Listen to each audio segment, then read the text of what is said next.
जयपुर के Bagru assembly constituency के कुछ हट्टे खट्टे गांव वाले बाहर से आए लोगों को भगा रहे थे, गाली बक रहे थे, मार रहे थे, उनके गाड़ियों के शीशे तक तोड़ रहे। मदन दिलावर को मैं सिर्फ एक चीज कहना चाहूंगा, 48 घंटे का समय है, ये गुंडे अरेस्ट होंगे, आप ऑर्डर विड्रॉ करेंगे, नहीं तो हम पूरे राजस्थान में आंदोलन करेंगे। और अब सिर्फ स्कूलों की बात नहीं होगी, इस बार मदन दिलावर के इस्तीफे की बात होगी। हम तुम्हारी गुंडागर्दी से डरने वाले लोग नहीं हैं। याद रहे, ये सिर्फ राजस्थान की बात यहां नहीं हो रही है। कांग्रेस जनता पार्टी ने दूसरे राज्यों के स्कूल को भी इंस्पेक्ट करना शुरू कर दिया है और वहां से तो और भी भयानक दृश्य सामने आए हैं। गांव वालों का इतना आक्रोश क्यों? क्या ये बाहर वाले गब्बर के आदमी थे, या ये कोई आतंकी थे, या इन्होंने गांव में किसी के साथ छेड़छाड़ कर दिया था, या ये पाकिस्तान से आए कोई जासूस थे? बाद में पता चला कि छुपाने की कोशिश इसे हो रही थी। इस गांव का गवर्नमेंट प्राइमरी स्कूल जो एक तबेले के अंदर चल रहा था। 80 साल की आजादी के बाद भी हमारे देश में कई ऐसे प्राइमरी स्कूल्स आपको मिल जाएंगे जो या तो सिर्फ ऑन पेपर है, या फिर ऐसे जहां स्कूल और तबेले में फर्क बताना बहुत मुश्किल हो जाता है। मिड डे मील में मिलता है सर्फ, स्कूल की छतें गिर रही हैं, टीचर लापता।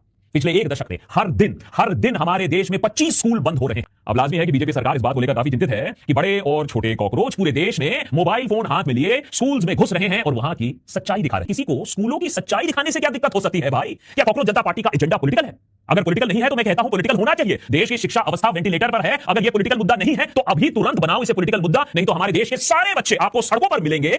ये सब करते हुए तो रात दीवारों पर पेंटिंग करवा दिया गया, नए प्लेट्स मंगवा दिए गए, और तो और दूसरे स्कूल के बच्चों को भाड़े पर लाया गया, इस स्कूल में बैठा दिया गया ताकि स्कूल थोड़ा भरा भरा लगे। एक और गांव में टीचर पेड़ के नीचे पढ़ाते मिले। अब न छत है, न बाउंड्री वॉल है स्कूल की। ये हालत है हमारे देश की प्राइमरी एजुकेशन की। स्कूल ठीक करो कैंपेन के चलते सरकारी स्कूलों का सच देश भर में वायरल हो रहा है सोशल मीडिया में। मुझे पता नहीं कि मेन स्ट्रीम मीडिया में आपको दिख रहा है या नहीं, लेकिन यहां आपको दिखाने की जरूर हम कोशिश कर रहे हैं। बीजेपी उन राज्यों में जाए, उन स्कूल्स को ऑडिट करे जो जहां कांग्रेस की सरकार, और कांग्रेस जनता पार्टी और कांग्रेस उन राज्यों के स्कूल्स में जाए, ऑडिट करे जहां बीजेपी का सरकार है। अब कम से कम इस तूतू में audit, my audit, your audit करते करते स्कूल्स की हालत तो सुधर जाए। अब स्कूलों में एंट्री बैन कर रही है। ये इसलिए भी है क्योंकि सुधार के साथ साथ होगा ये कि अकाउंटेबिलिटी पर भी सवाल उठेंगे, और जब अकाउंटेबिलिटी पर सवाल उठेंगे, पैसों को लेकर जब सच सामने आएगा, तब सरकार को कोई नहीं बचा पाएगा। ना भाड़े के गुंडे, ना आईटी सेल, ना भगवान श्री राम के पीछे छुपने से सरकार बच पाएगी। दशकों से मिड डे मील्स हमारे एजुकेशन सिस्टम की एक सफलता रही है। बच्चे स्कूल भी आते हैं और उन्हें कम से कम एक वक्त का अच्छा खाना मिलता है। लेकिन जो महिलाएं मिड डे मील बनाती हैं, बच्चों का बर्तन धोती हैं, झाड़ू लगाती हैं, उन्हें सरकार की तरफ से क्या मिलता है? सिर्फ 2000 रुपए महीने, जिसमें पानी, टॉयलेट, बिजली, सेफ्टी और खाने की क्वालिटी जैसी बेसिक इश्यूज की जांच की बात की गई है। अब बताइए, यही काम पहले कर देती मोदी सरकार तो कॉकरोचों को मौका ही नहीं मिलता, हिट लग जाता उनके